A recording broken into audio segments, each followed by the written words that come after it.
checking the forecast, things looking crazy. A storm on the horizon, the pressure is low. Gotta get moving, put on a show. The news is all buzzing, state of alert, but we've got a plan, we're ready to work. Emergency Management Associates, we're here for the crisis, we're here for the fates. From the first sign of trouble to the all clear sign, we're on the front lines, we're one of a kind. Emergency Management Associates, we're the calm in the chaos, we're opening gates, connecting the dots and making the calls. We're picking you up when you're starting to fall.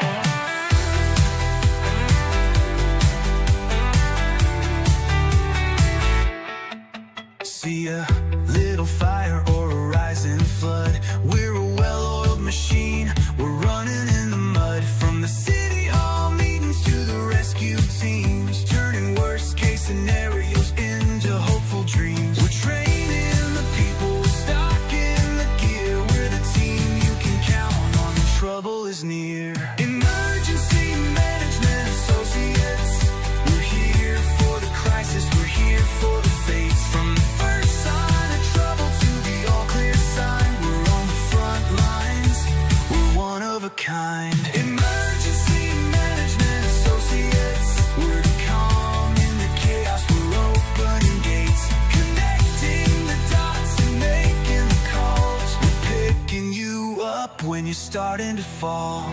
It's more than a job, it's a calling, you see. Prepared for the present and what's yet to be. Every second counts, we're ready to react for our communities. We're making an impact.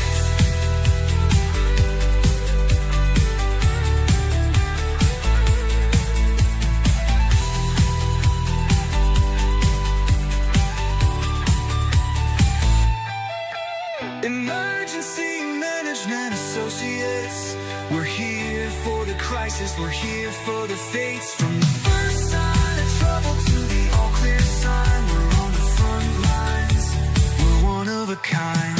Emergency Management Associates, we're the calm in the chaos, we're opening gates, connecting the dots and making the calls. We're picking you up when you're starting to fall. Yeah, we're picking you up, we're ready to go. EMA, let's get this show on the road. Let's get this show on the road.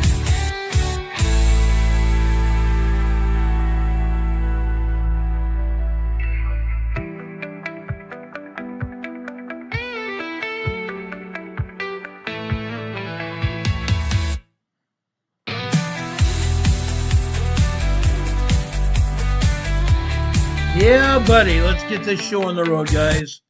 Let's do it. Let's do it right now. Emergency Management Associates is what we are. That's what we do. That's what we have been doing for now over 6.5 years. I've been doing this for a very long time, guys.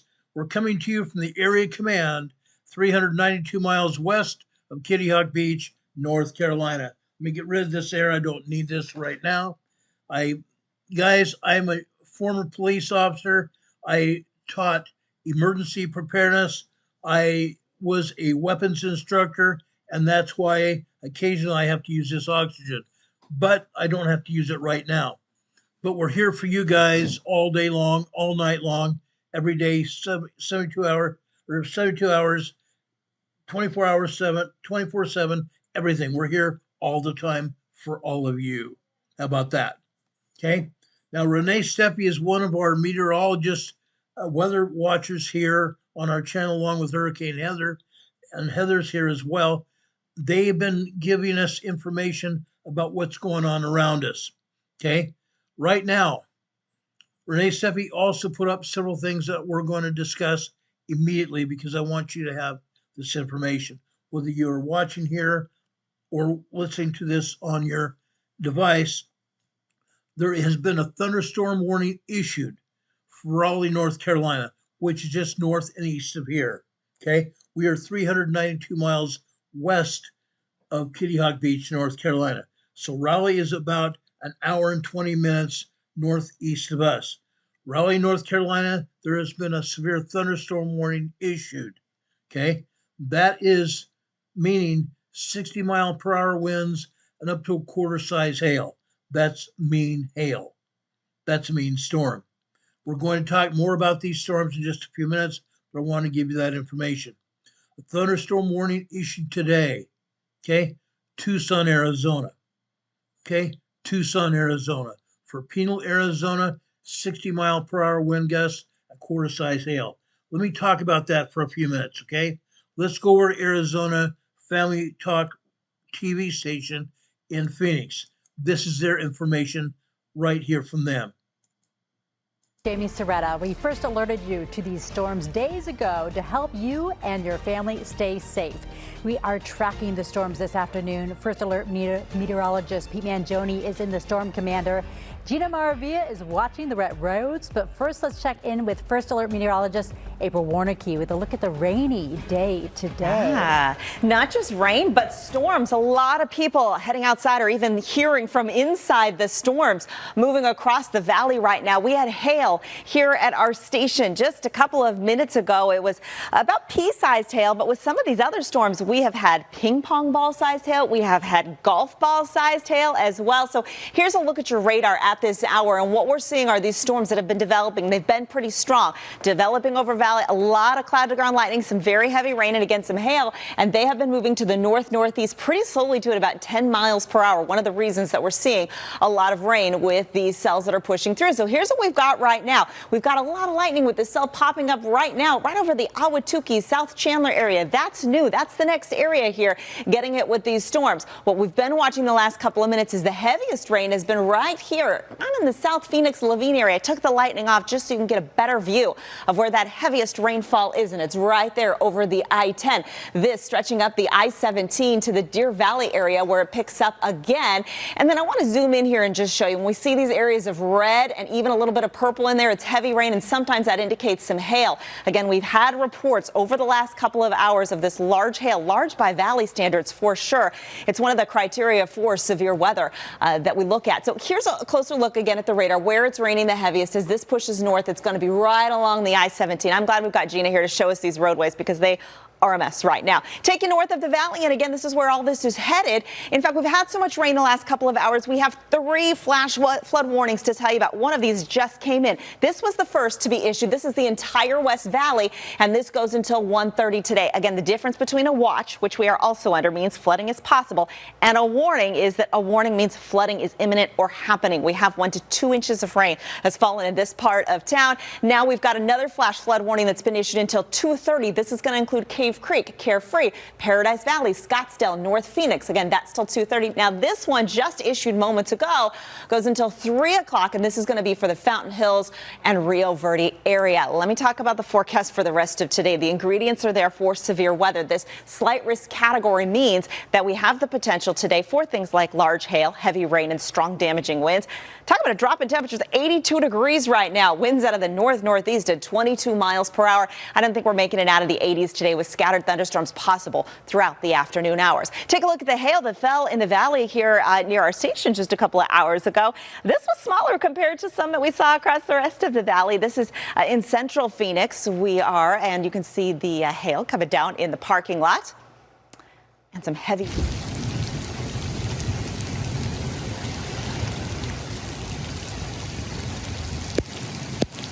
Yeah, there it is. You can see it kind of bouncing there off of the pavement there. And again, it's ranged from pea-sized hail, which we saw here, to golf ball and ping pong-sized hail in North Phoenix. We saw that at about Bell Road and the 101. I'm hearing they dented some cars there. All right, a live look at some cars here. This is also here in central Phoenix. You can see the rain still coming down there. Traffic seems to be moving. I know we're going to Gina in just a little bit. We're going to look ahead to the rest of today, and we're going to look ahead to your weekend that's ahead too. All coming up in your full First Alert forecast. Gina. April.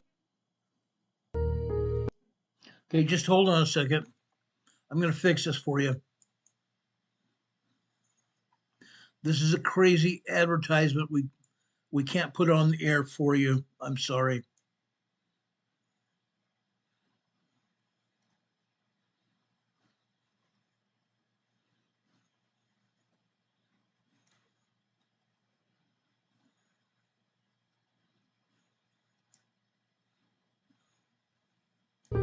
early January of 2024. Riley was diagnosed with.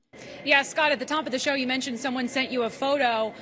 The flooding is very real here at Miami High School. We're in sort of the entrance of the school. At one point, there was about 4 inches of water here. You can see all of the equipment is in here. They're trying to clean this area up. I'll show you a look inside one of the rooms here. You can see they're going to be needing to dry out and get things hopefully ready for school on Monday. Now, they normally do not have school on Fridays, so students wouldn't be here anyway. But we're joined by Richard, who is the superintendent.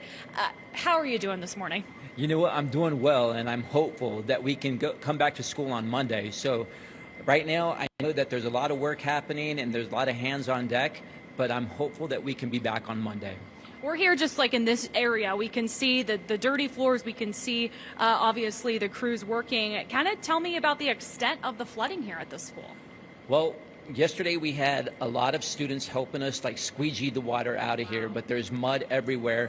In addition to that, we also have furniture damage, carpet damage, because both our office and our district office happen to be on the same floor level.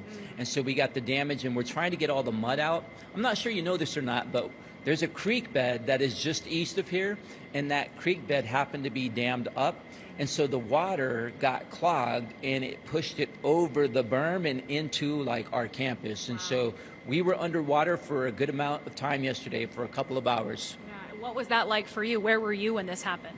Well, I was in the conference room having a meeting with a business partner, and I had to look up at Mr. Hunsaker when I saw water seeping up under the door. And I said, excuse me, but can we go ahead and postpone this meeting because I think I need to take care of something more urgent. He turned around, looked at the floor and said, you know what, you do need to take care of that. We were in the center of the district office, and so we knew if water was inside the district office that far, then we needed to do something about it. And so that's when I came out, and we had an all hands on deck, everybody with squeegees pushing the water out to the parking lot. And I'm sure the students did great in all this. I mean, they're so resilient, really, young people. You know what? We kept everybody in sixth period yesterday. We didn't want them out because it became a safety hazard. If somebody were to fall, especially with the mud that was coming in, you know, that could be a liability. And we just kept everybody in the classroom, and those students that were in the office were helping us with the work. So everyone stayed safe. That's the good news. Any message for families or parents? Will you let them know if school will be back in session on Monday?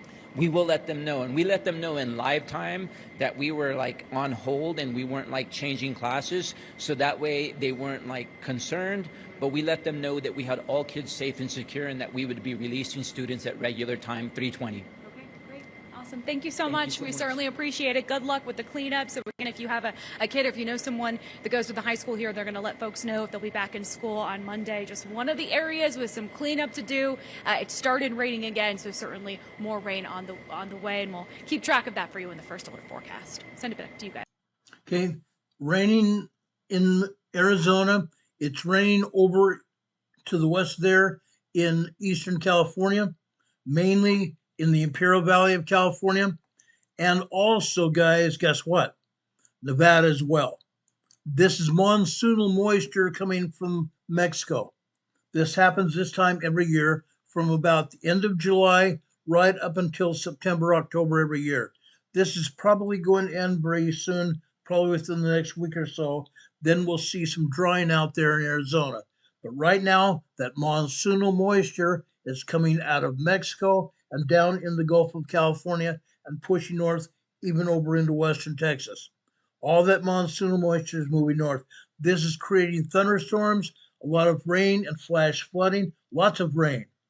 I mean, 2 to 3 inches of rain in places. That's big time. 2 to 3 inches of rain in places. That got this area, guys, if you don't know or can't imagine, this area is a desert. It's a low desert. What happens when it rains in the desert? It floods, doesn't it? There's nowhere for the water to go. Okay? Yes, there are riverbeds in Arizona, but those riverbeds are usually dry. And many times these riverbeds have been populated with homes, and as you saw, schools and everything else, and these riverbeds flood when it rains. Okay? That's what happens when the developers came into Arizona, California, Texas, and up into New Mexico. We've seen it in New Mexico this year We've seen it in Nevada as well. Las Vegas got rained on. Flash flooding in Vegas. Flash flooding in southern Utah as well. Desert. This is desert, guys. That's what happens. Okay? It's happening again. Unfortunately, it's happening again and again and again. This is going to go on all week long. Okay? This is not ending. This is going to continue through the weekend. I guarantee it. Now, someone at Mr. Gaming, I don't remember his name here on the chat, but he was asking where that music came from.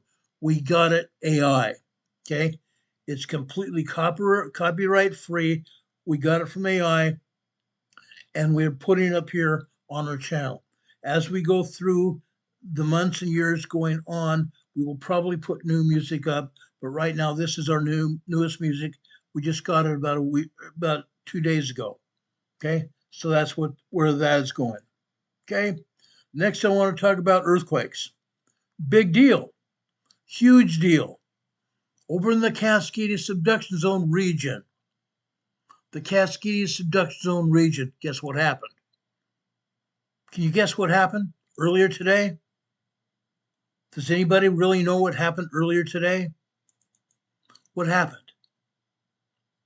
A large 5.9 magnitude earthquake hit off of Bandon, Oregon. Bandon, Oregon, guys. This was a 5.9 earthquake, 144 miles west of Bandon, Oregon, on the Blanco fracture zone. This perpendicular line here that runs from the southeast to the northwest is called the Blanco fracture zone. This is on the southern side of the Blanco fracture zone, guys. Guess what? 5.9 earthquake today. We also have a couple other earthquakes here as well we're going to discuss as well as other earthquakes in Washington, other earthquakes here in Oregon. We're going to be talking about this because guess what? Earthquake season. Earthquake season. Earthquake season is 12 months out of the year, every day of the year. We have earthquakes. We keep having these kind of earthquakes up and down the Cascadia subduction zone region. That vertical line that runs from Northern California there runs parallel to the coast of California, Oregon, and Washington, all the way up into Canada, all the way up to Haida Gwaii, Canada, British Columbia, Canada. It's called the Cascadia subduction zone fault zone. The Cascadia subduction zone fault zone. Okay? Now, over on the northern part of that fault zone, okay, up off the coast of Seattle, Tacoma area, okay, we have the Cascadia fault, and we also have the Juan de Fuca fault, the JUANDEFUCA fault. That is that zigzag line that runs off the northern part of the Blanco fracture zone all the way up to Haida Gwaii, British Columbia, Canada. Okay? In this same area, we are expecting, probably within the next 5 years, we are expecting a 9.0, 10.0 earthquake to occur. Unreal. Yes, it's going to happen. It's going to happen. Some scientists are saying, and some other geologists are saying, it's only going to be maybe 25 to 50 years. No, it's not. They're not showing you all the earthquakes on the earthquake map. On the USGS map that you're looking at right now, there are many, many more earthquakes than that. Hundreds of earthquakes more than that. They don't want anybody to know what's going on because they don't want any people complaining. Okay? They want a benefit of doubt situation. Oh, nothing's going to happen. We're not to blame. If they were telling the truth, if the United States Geological Survey was telling the truth, people would be moving away from the coast in droves. People would be moving away from the coast in droves, literally. Okay? How would you like to be over here along the coastline of Vancouver Island there, British Columbia? How would you like to be on the coastline of Washington, Oregon, or California? I wouldn't. I definitely wouldn't. Because when that major earthquake happens, this is where everything goes to heck in a handbasket. 9.0, 10.0 major earthquake, it's going to devastate this entire area. This entire area from coast to coast, back to bottom, south to north. Okay? All the way up to Alaska. All the way up to Alaska. The seismic zone is going to transmit that energy up north to Alaska and all the way down south to southern Mexico. That's what's going to happen. But what they're not telling you is something else as well. Let me bring up the actual USGS map here in just a second here, because I want to show you what's going to happen here. Let's take down our webcam. Let's take down our banner here. Okay. This is important. I would not be discussing it with you if this was not important. Absolutely, absolutely important. I can't emphasize that enough. This is going to happen. It's literally when. It's literally when, guys. And I'm not kidding.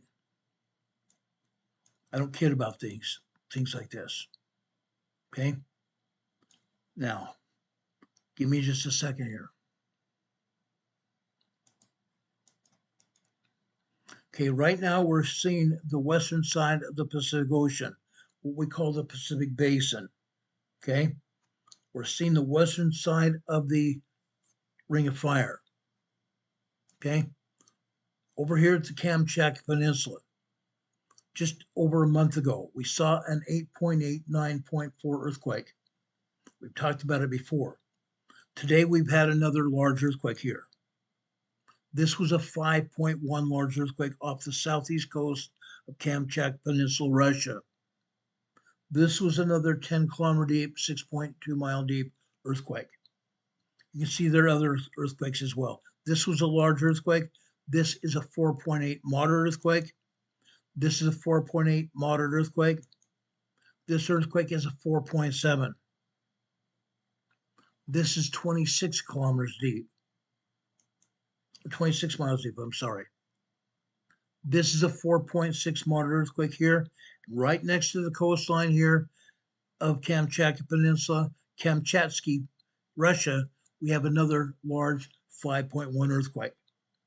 Now look at this earthquake fault here. This fault comes out of Japan, and from there it comes out of Taiwan. From there it comes out of the Philippines and out of Indonesia. Okay, this seismic energy is moving up to the north.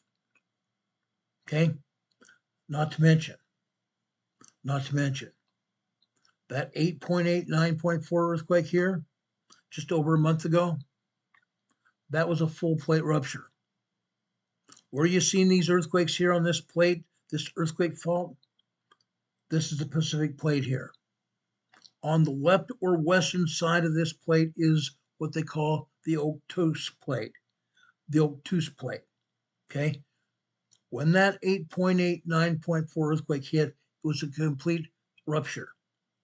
Plate rupture, separation. That's why it shook so long and so bad. We've had multiple aftershocks that were major earthquakes as well. 7.0, 7.2, 7.4, and even 8.0. All those earthquakes are a result of a full plate rupture here. Earthquakes are still hitting here. Whenever we've had a major earthquake like this, we're going to see aftershocks for months and possibly years. Already it's been 4 weeks. These earthquakes are going to continue to hit. These aftershocks are going to continue to hit for weeks, months, and even years. So we're going to see that happen. So let's back out over here to the west coast of North America. Okay. What I'm talking about when I talk about that 10.0 earthquake that's going to hit, it's going to hit on that Cascadia subduction zone and over here through the Juan de Fuca Fault. somewhere in this region here. Okay, it's going to take up residence on the earthquake fault here. That's going to move north. As you can see, the Cascadia subduction zone and also the Juan de Fuca fault go up here to Haida Gwaii. The other earthquake fault running from here to Haida Gwaii on up into Alaska is also going to transmit that energy. So when we have that 9.0, 10.0 earthquake, it's going to be transmitted all the way up here to Alaska. Okay? It's going to happen. We're already seeing earthquakes like this on the Blanco fracture zone like we have today. Again, this is a big deal earthquake. 5.9 earthquake. 6.2 miles deep. 10 kilometers deep. Okay? A big deal. A big deal. This seismic energy was felt all over towards Oregon. Yes, 144 miles in Oregon. They had some very slight shaking in Oregon. Okay? If anybody was living out here in the ocean, they would have felt it as well. But they didn't. Okay? Nobody else felt this earthquake at all, except those people felt slight shaking over band in Oregon. That was all. Okay? But when that major earthquake hits, the 9.0, 10.0 earthquake, you can better believe it, it's going to be felt all the way down to northern Mexico. Why? Because that energy is going to be transmitted down this earthquake fault. Okay? The Cascadia fault zone and the Juan de Fuca fault zone. Okay? Then it's going to be transmitted down the Blanco fracture zone where this earthquake is here today. Okay? The Blanco fracture zone is in connection to the Gorda Ridge. Again, that perpendicular earthquake fault running from the northwest or northeast to the southwest. Okay? The Gorda Ridge transmits that energy over to the Gorda Escarpment, which is a east-west fault zone running over towards the coast of California. Okay? Then it intersects here at the Triple Junction with the Cascadia subduction zone. Okay? Either way, that energy is going to come down. It's going to be transmitted over here to the Triple Junction, where it meets up with the San Andreas Fault. The San Andreas Fault. Again, one of the most dangerous fault zones in the world. The San Andreas Fault starts up here at the Triple Junction and runs all the way down alongside the coast of California. And once it goes over towards San Francisco, it goes inland. All the way through California, all the way through northern Mexico, all the way down into southern Mexico. That's how the energy is going to be transmitted. All the way down here. Now, let me talk to you for a minute. This is going to be a major earthquake. A very major earthquake. A earth-rattling earthquake. Notice what I said, an earth-rattling earthquake. It's going to change lives. It's going to upend lives. Major catastrophic earthquake. Okay? In 2019, December 23rd, 2019, there was a conference held in San Francisco.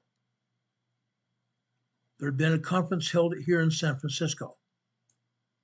At that point in time, in December 23rd, 2019, a professor of geology at Oregon State University said this. His name was Chris Goldfinger. He said that the energy from the Cascadia earthquake could be transformed over to the San Andreas Fault and transmitted down the San Andreas Fault all the way down into northern Mexico. Okay? Down the subduction zone, down the San Andreas Fault, which means all that energy from up in northern Washington, Oregon, Canada area is going to come down here. San Francisco is going to be destroyed. The ancillary fault zones all over San Francisco are also going to transmit that earthquake energy, all the way over here to the east side of the San Francisco Bay. The Hayward Fault, and east of there over the Calaveras Fault. This whole area is going to be shaken and destroyed. Shaken and destroyed. Over here on the east side of the San Francisco Bay, this is San Leandro, California. This is a 1.4 tremor. Up here to the north, also on Hayward Fault here, actually this is more like the Calaveras Fault. This is a 2.0 earthquake in Crockett, California. Okay, Calaveras Fault here, and over here near San Leandro, we have the Hayward Fault. Over here in northern part of the Hayward Fault here in Berkeley, California.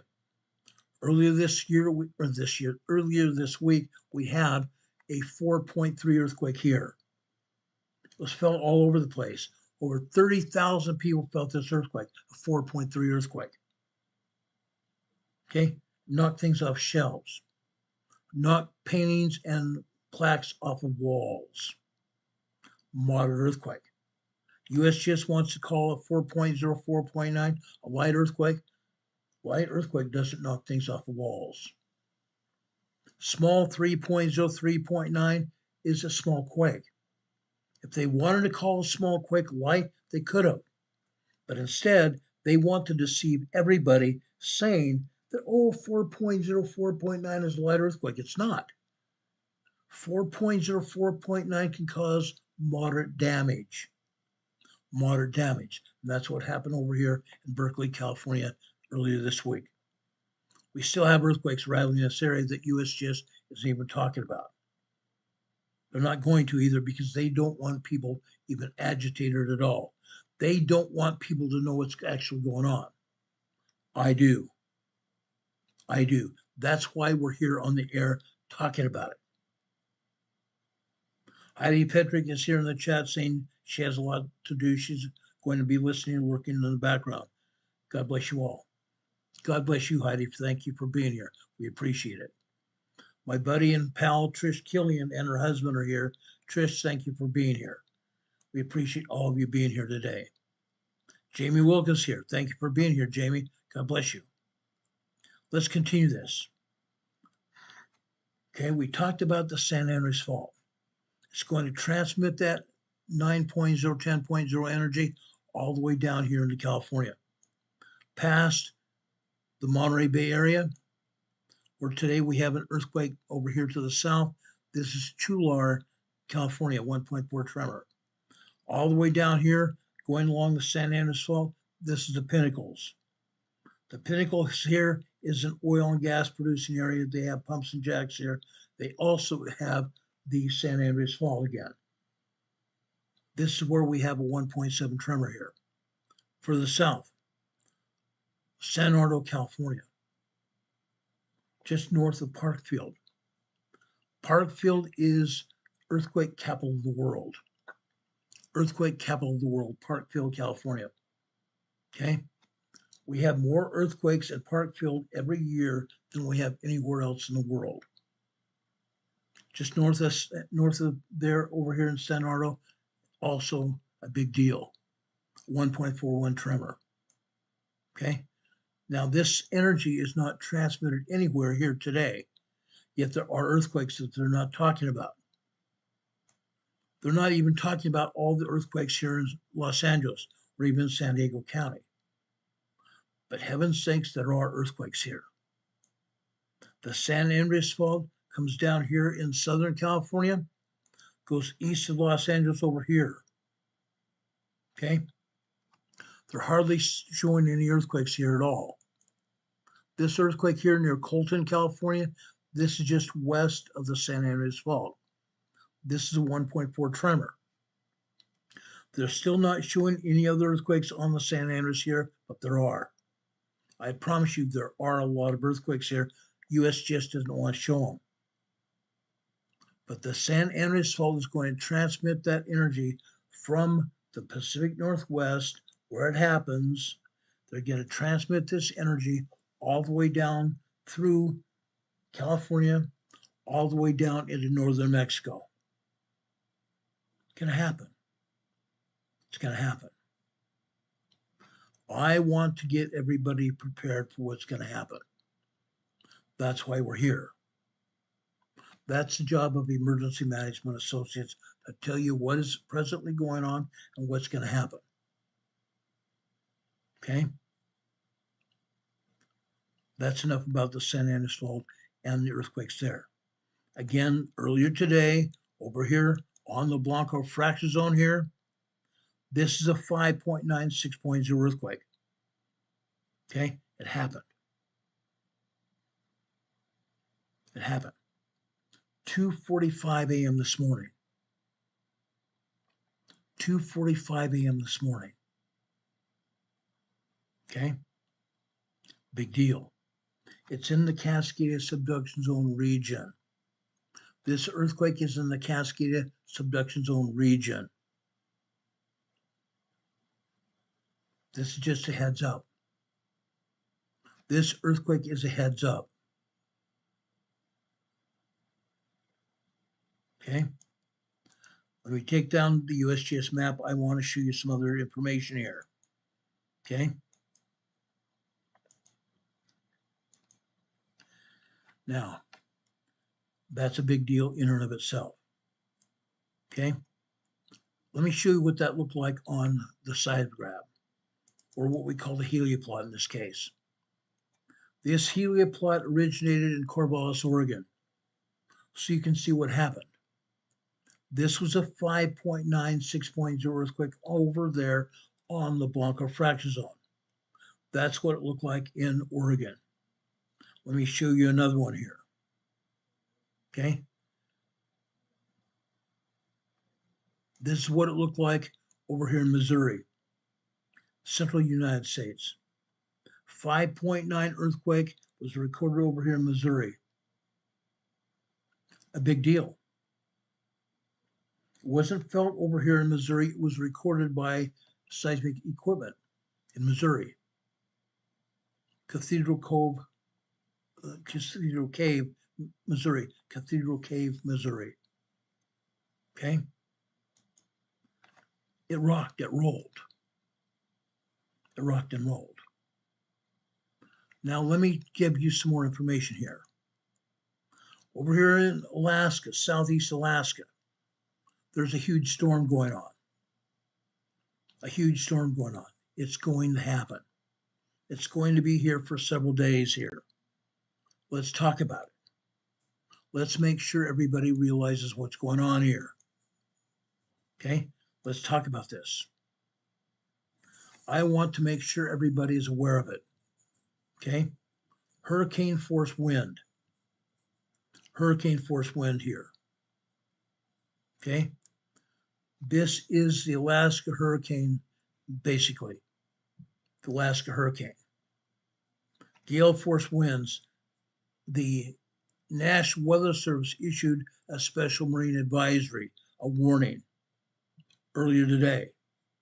Okay? This was a special maritime warning, meaning small boats and other craft need to be aware of it. From Cape Decision to the Cape Edgecombe, where the volcano is, Edgecombe Volcano. Cape Decision to Edgecombe, 15 to 80 nautical miles. Dixon entrance to Cape Decision, 15 to 90 nautical miles. Until 12:45 p.m. Alaska Daylight Time at 10:46 a.m. this morning. An area of high winds was located 64 nautical miles southwest of Cape Omani, moving northeast at 45 knots. Wind gusts in excess of 65 knots. That's hurricane force winds in Alaska, the Gulf of Alaska here. Boats could suffer significant structural damage in high winds. Small craft could capsize in suddenly higher waves. The area of high winds will remain over mainly open water. Instructions: seek safe shelter. Mariners out to sea can expect gusty winds and increasing waves. Again, hurricane force warning here. Hurricane force winds are happening here. Southeast Alaska.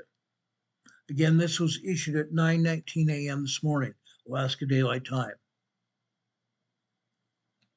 Offshore waters forecast for the Gulf of Alaska east of 144 west. Wind forecasts reflect the predominant speed and direction expected. Sea forecasts represent the average of the highest 1/3 of the combined wind wave and swell height. The highest average 1/3 of the combined wind wave and swell height. That's huge.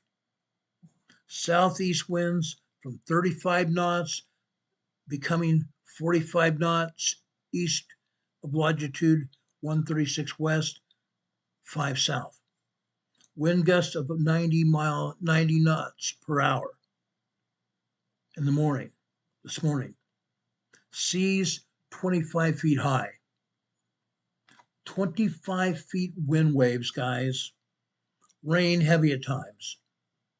Rain heavy at times. Then rain showers in the morning. Tonight, wind gusts of 30 knots per hour. Seas as high as 13 feet high. Rain showers late. Saturday, tomorrow. South wind gusts at 25 knots per hour. Seas 12 feet high. Rain showers. Saturday night. South winds 25 knots. Seas at 11 feet high. Wind waves. Showers continuing. Sunday. East winds 20 knots. Seas as high as 10 feet high. Monday, a north wind. 15 knots. Notice the wind is starting to calm down here by Monday. 15 knot wind. Seas as high as 7 feet high. This is continuing even into Tuesday. Tuesday, southeast winds 15 knots. Seas at 7 feet. Okay, this comes out of the National Weather Service of Juneau, Alaska. Okay, does anybody have any questions about what's happening in Alaska? Any questions?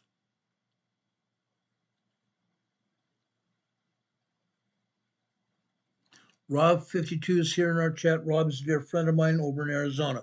He's talking about having bad weather and flooding there. Rob, when we first started this broadcast, we were talking about your monsoonal moisture coming out of Mexico, and you are having a lot of flooding. Heavy rains up to 2 inches high, 2 inches of rain. How about that?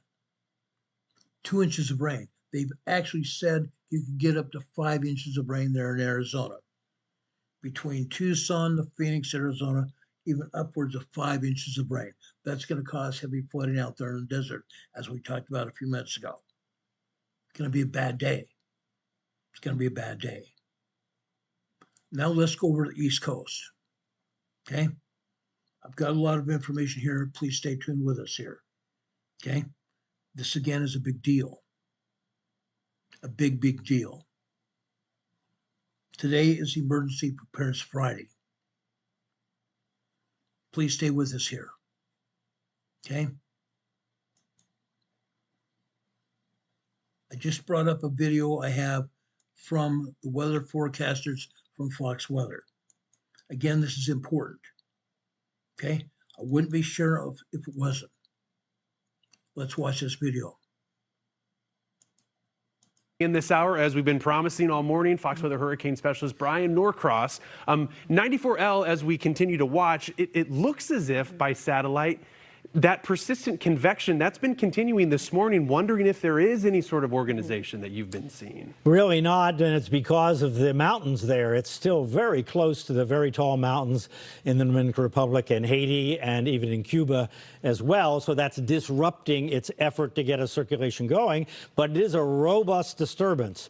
So there is every expectation that it is going to survive this interaction with those tall mountains and move into the Bahamas, where it it won't be disrupted. Its circulation won't be disrupted. I'm going to show you that disruption here in a second. And we have that spectacularly intensifying Humberto. This is going to be one of those storms that is just going to really kick off based on everything we know. The atmosphere looks extremely conducive ahead, and the water underneath of it is very, very warm. So, okay, that hurricane off to the center of the Atlantic here is Hurricane Humberto.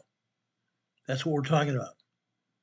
By tomorrow, it's going to become a major hurricane, but it's not going to hit land.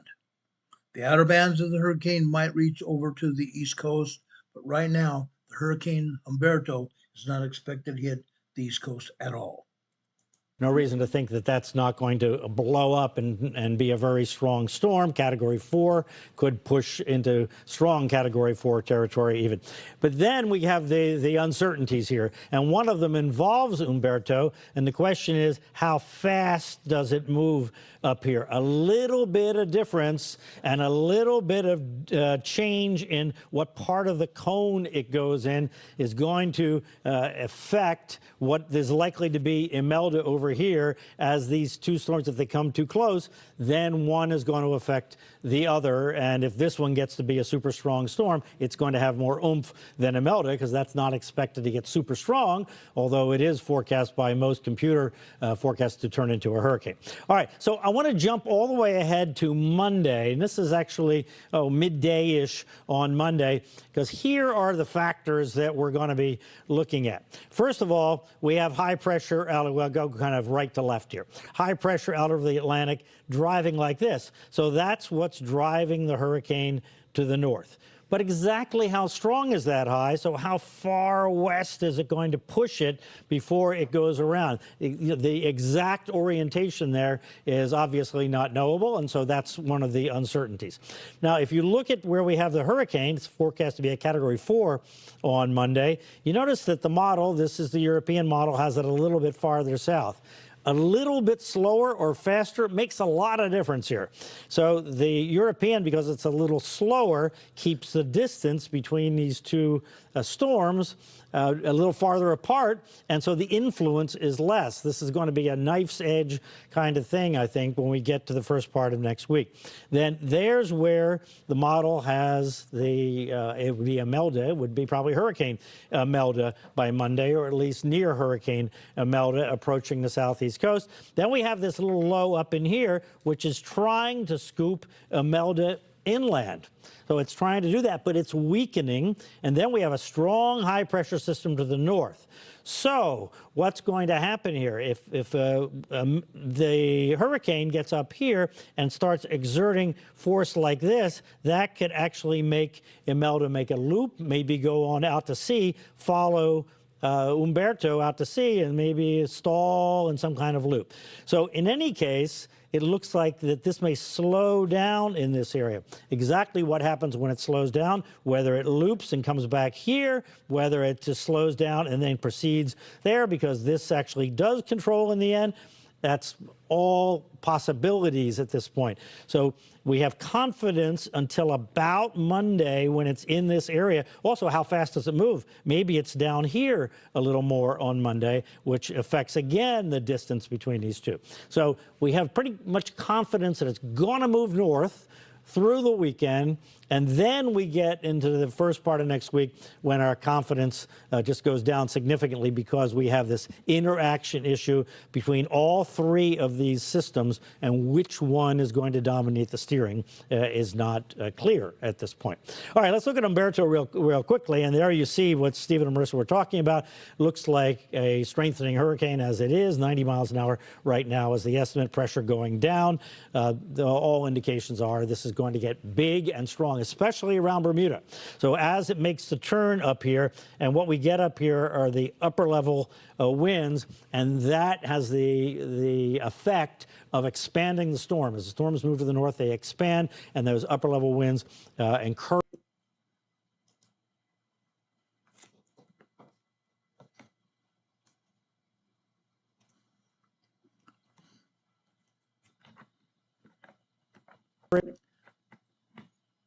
Just a second.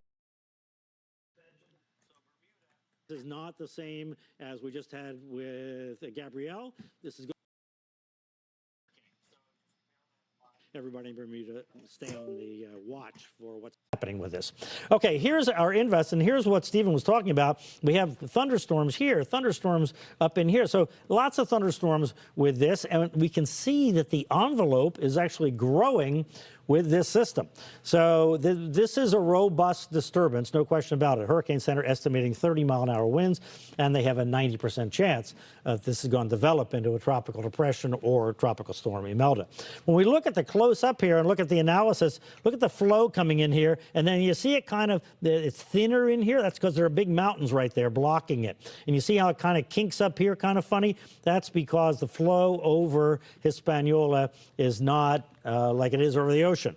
So that's a disrupting effect from having it organized. But you notice it has a very sharp kink in the wind, so it's trying to develop right there. It's got to get a little farther up and away from those tall mountains, even though there are some mountains here in Cuba, but when it gets farther away, then we think this will develop into a depression probably over the Bahamas, maybe tomorrow, and it might take till Sunday, but more likely tomorrow, I think. 90% chance. They have a big development area showing the uncertainty of when it just gets to a depression, but the odds favor it being down in here somewhere over the Bahamas in the next couple days to become a depression, and then pretty quickly, I think, that it'll become Tropical Storm Imelda because the weather pattern there looks conducive. All right, so let's look at this, and the moisture is going to be an important factor in terms of how people feel the storm. There obviously is our hurricane. Here is our disturbance. All right, here we are today. Now let's go forward in time, and you see that it doesn't move a whole lot, but it is pulling away from these tallest mountains down here. There's the moisture. It's not quite wrapped around. Dry air in here. Notice there's this front kind of situation that's over Florida causing rain. And here's our intensifying hurricane, Category 3. So that's tomorrow. So not a lot going on by tomorrow. Now we get up to Sunday, and now you can see that there's a line here because there is a front associated with that low that's up in here, and so that and the moisture banging up against it, that's going to make a lot of moisture over the coast there in advance of this storm. Category 4 out here. By Sunday, I think we probably have a tropical depression or a tropical storm.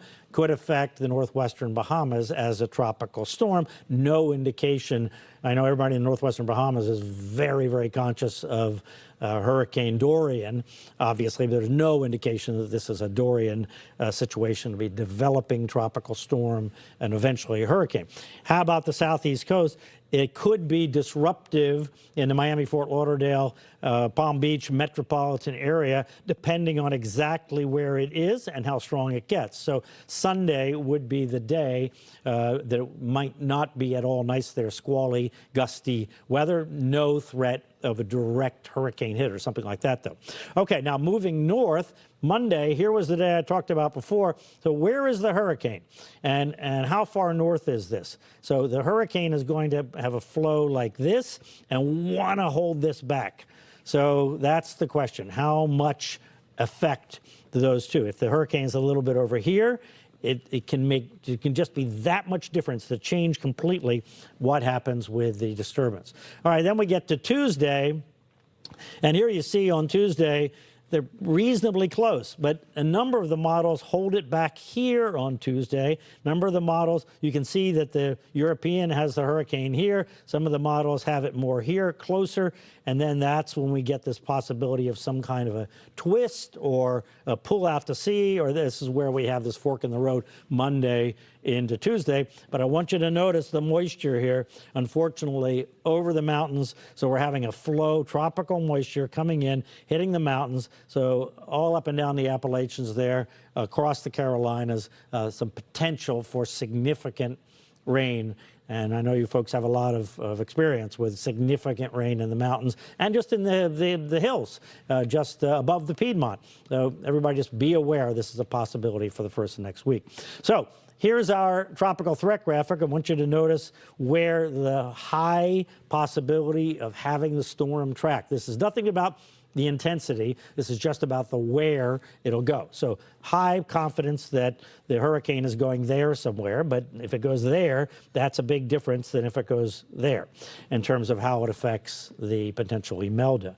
And there's a high confidence that this is going north. See, this is through Tuesday. High confidence through about Monday that this is going north. And then notice the confidence gets a lot lower here, and we have some possibility of this kind of track here that Stephen was talking about earlier. So this is where we have the big question marks Monday into Tuesday. I hope that once this thing gets here over the southern Bahamas and starts to develop, that we get more consistent answers out of the models as opposed to this fork in the road. And just because it forks this way doesn't mean it can't come back, because remember, high pressure to the north is going to want to push it back if it kind of stalls in that area. So we have a number of questions there. But so we go from high confidence to very low confidence first part of next week.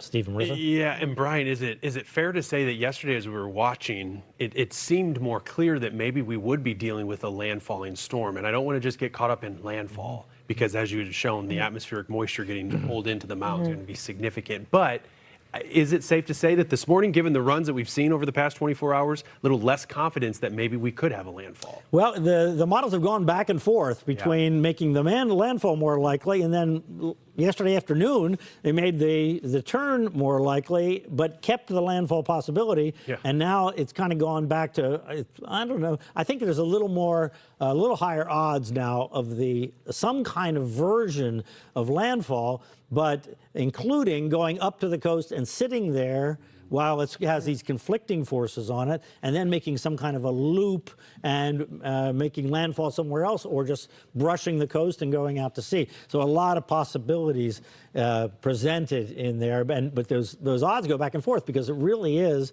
a fork in the road, kind of a knife's edge kind of thing, and exactly which system has the most influence is just impossible to tell with a system that hasn't even developed yet.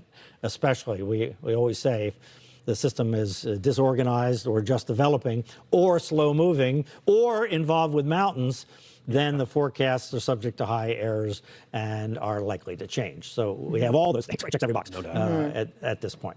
Well, Okay, that's a report here. Okay, do we have any questions about what is going on out here off the East Coast? Again, the storm off to the left is Hurricane Humberto, that is basically a Category 1 hurricane.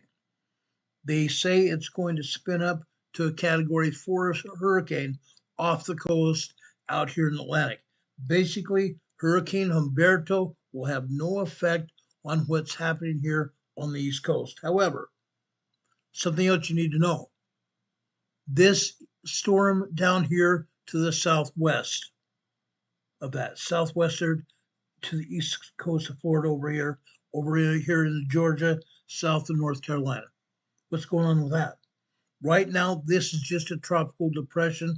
I believe it's now turned into a tropical storm Imelda. They've called it Tropical Storm Imelda now. It's raised up its mile per hour rating, wind speed rating, okay? This is gonna be a big deal as we go into this weekend, okay? This is going to turn into, probably by no later than Monday, turning into a hurricane, Category 1 hurricane, okay? Now, let me take down this video, and I want to show you something else here, okay? I have my own graphic here. This graphic shows both of these storms out here, okay? Now, I want to give you some information here. This is important. You people, you folks here, you family members here along the East Coast, please pay attention. This is important. Your lives may depend on it, okay? Now, this is not something you see very often. Current tracking here shows two tropical disturbances, one a hurricane and the other a tropical storm so far, okay? But that tropical storm probably will turn into a Category 1 hurricane by Monday, okay? Here in North Carolina, We want to keep an eye on that one to the left. We're already going into be a wet weather system pattern this weekend. Okay, we're going to have tropical moisture on the coast, and we've already seen some rain here. Most of the rain is stayed more to the coastline. Okay, Hurricane Heather and Renee Seppi been reported out here on the chat. Special marine warning issued. Flagler Beach, Florida. 20 nautical miles wind spout. 20 nautical mile wind spout. Water spout, I should say, not wind spout, water spout. That's a tornado out to sea. That's a tornado out to sea. Okay? Earlier, Renee put up a weather warning from the National Weather Service for Raleigh, North Carolina. Okay? Raleigh, North Carolina. Wind gusts up to 50 miles per hour and pea-sized hail. Raleigh, North Carolina, which is just northeast of where I am at. Again, where I am in Morganton, North Carolina, we are 392 miles west of the beaches in North Carolina, west of Kitty Hawk Beach. Okay, now let's go forward here. Water spout near Flagler Beach, Florida. Okay, again, Tropical Storm Imelda is just south of there. Outer band winds are going like this. They're spinning counterclockwise. Those they're not hurricane force winds, they're tropical storm winds. They're spinning counterclockwise just like a hurricane is. Those outer band winds are spinning up tropical storms, thunderstorms, and tornadoes. They're spinning off tropical storms, heavy rain, winds, and even tornadoes. Okay? Please be aware of that. Please be aware of that. Renee also said a few minutes ago that over in Flagstaff, Arizona, with the National Weather Service, they were expecting a threatening flash flood over in Yavah, PAI, Arizona. Yavah, PAI, Arizona. Yavapai, Arizona. Okay? Life-threatening flash flooding. Again, that's out in the desert. We talked about this. Out in the desert, they don't have anywhere for water to go. So they're getting all this monsoonal moisture going into Tucson and Phoenix and Flagstaff area. Guess what? That water's got to go somewhere. Out completely all over the desert floor, there's going to be flash flooding, and that's going on right now. It's been happening most of the day today. Okay? Hurricane Heather says Humberto is now a Category 3 storm. Unreal. It's going to get bigger. It's going to get a lot bigger.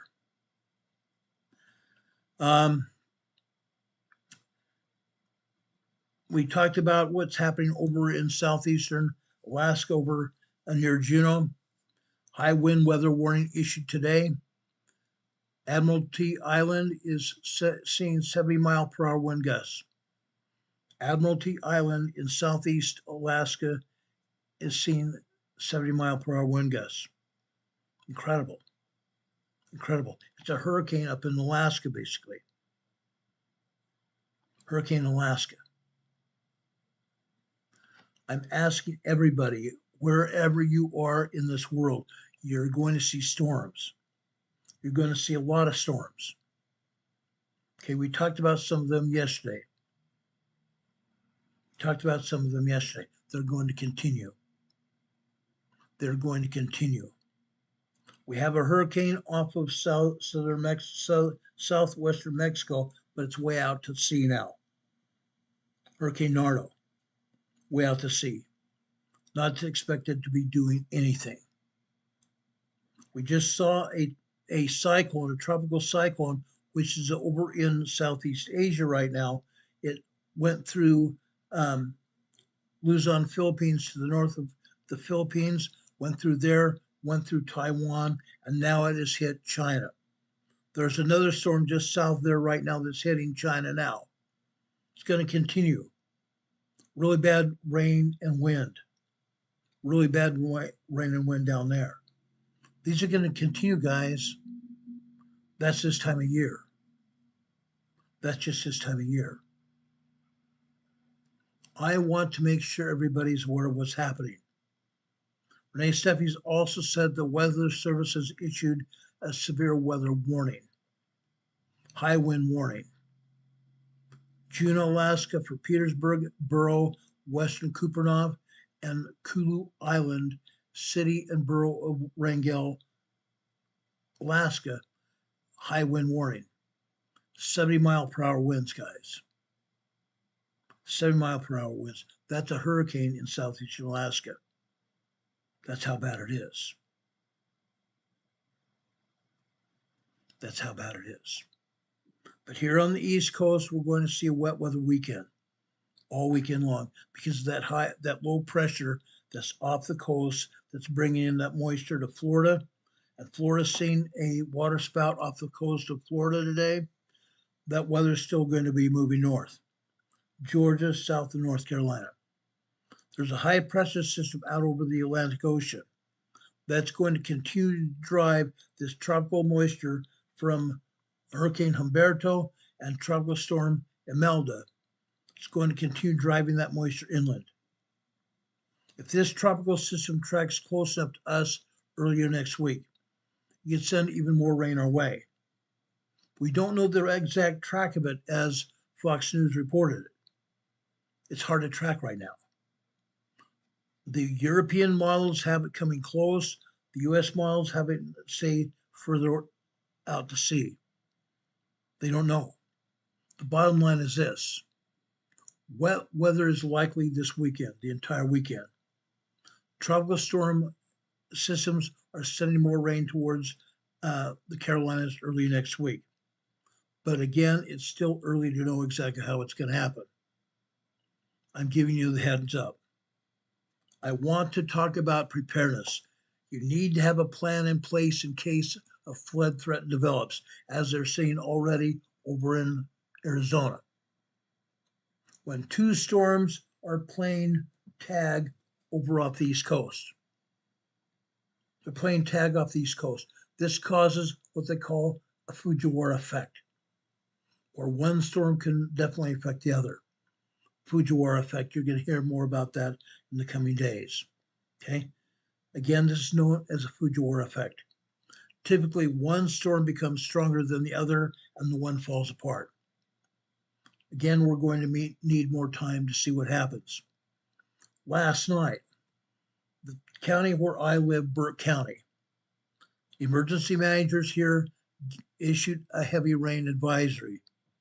Heavy rain advisory and high wind warning for the next 24 to 36 hours. We need to check our readiness at home.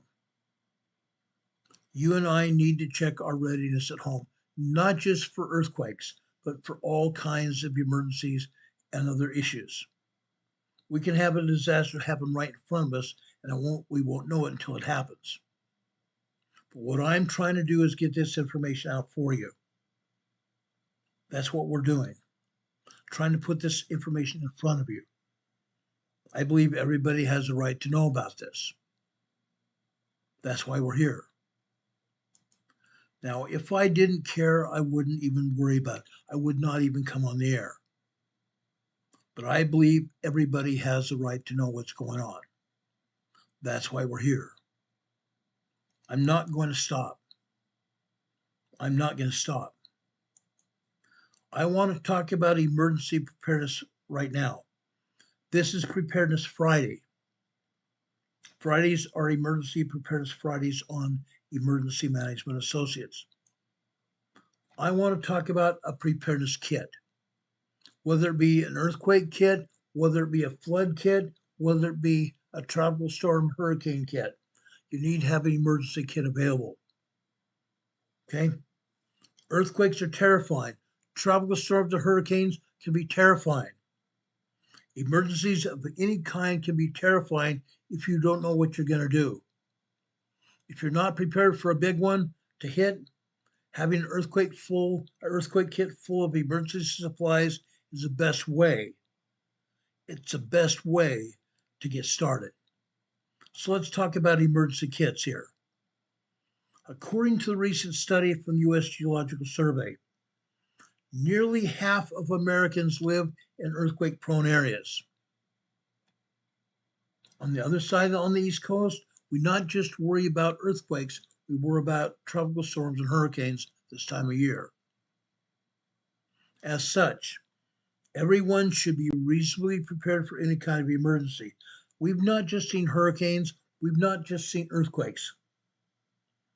We've seen tropical storms, we've seen hurricanes, we've seen railroad derailments causing very bad exhaust plumes of chemicals going into our air, leaking into the soil, leaking into our water system, causing pollution problems. Yeah, where people can't even drink the water they have coming out of the tap. You should be concerned. You should be very concerned. People living in California, Oregon, and Washington should definitely make an emergency kit. But it's good for everyone to have. Every family across this country and around the world should have a preparedness kit. We're seeing all kinds of things happen. The possibility of war in Europe is great right now. The possibility of a war starting in Europe, and it may have already been started as well.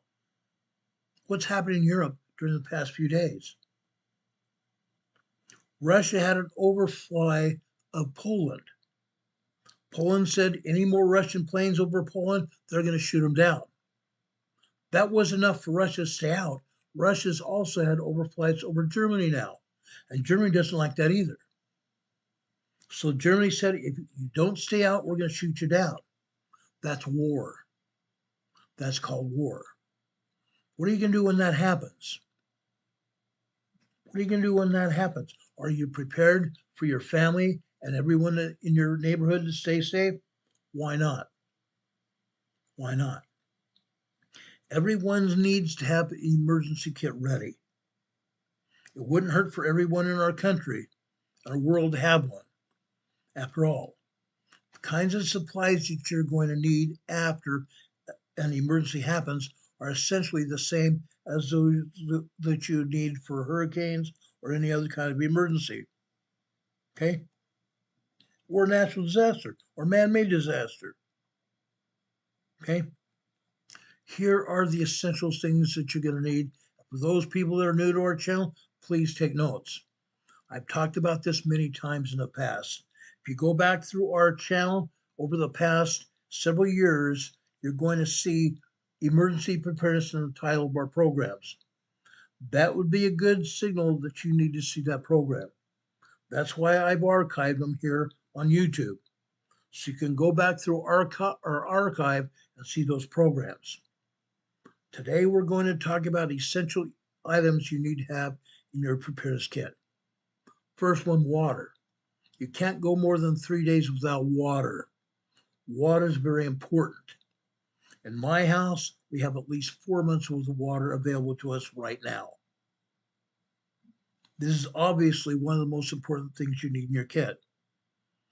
Now, years ago, FEMA used to say you need at least 1 gallon of water per person per day.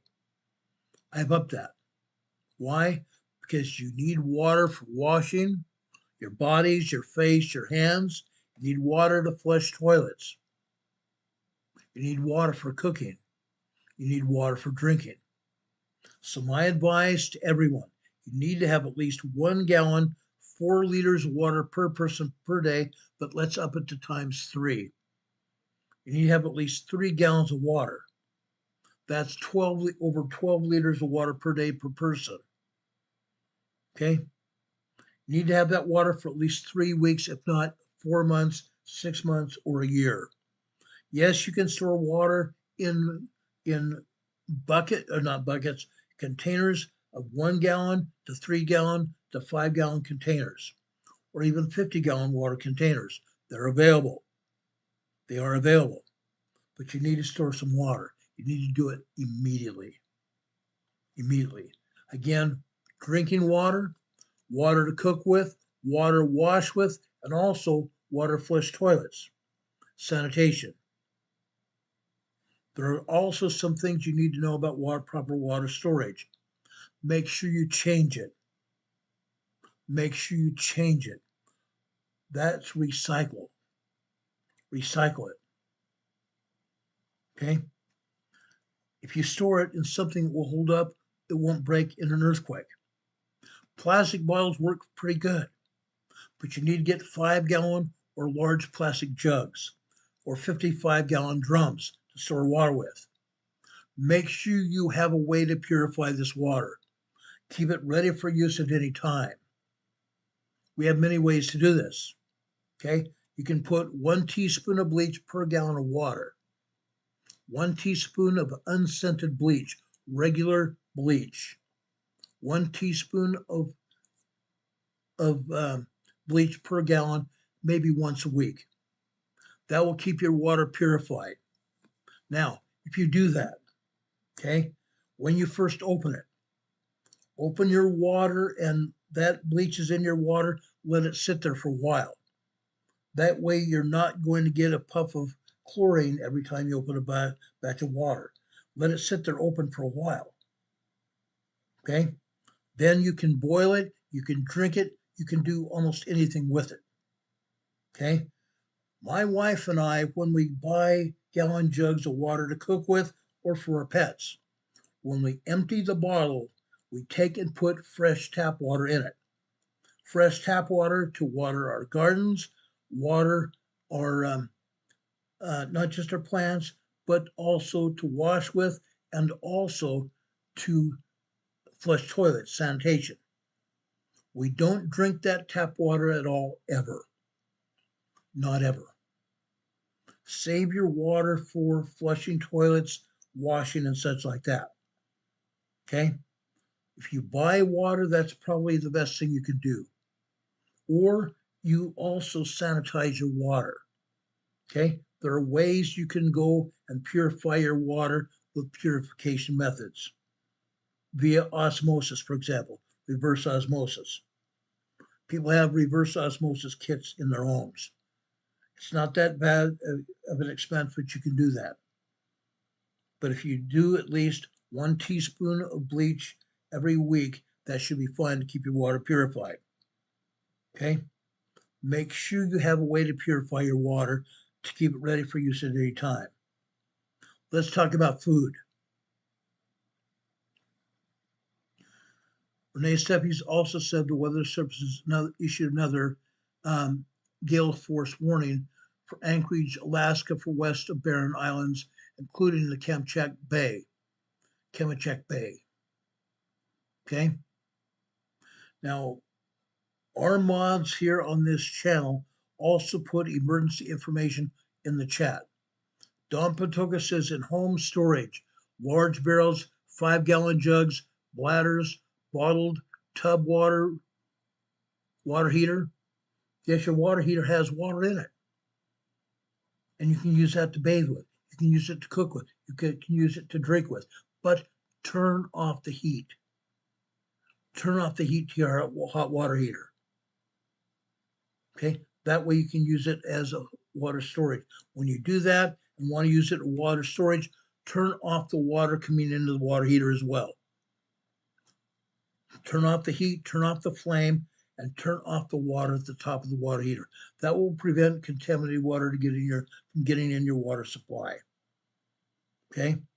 You can also buy BOB jugs for your tub in your bathroom. Okay? You can fill those Bob bags in your bathtub full of water. And then you have like 25 to 50 gallons of water in your bathtub. Yeah, you can do it that way too. Okay, now let's talk about food. Let's talk about food.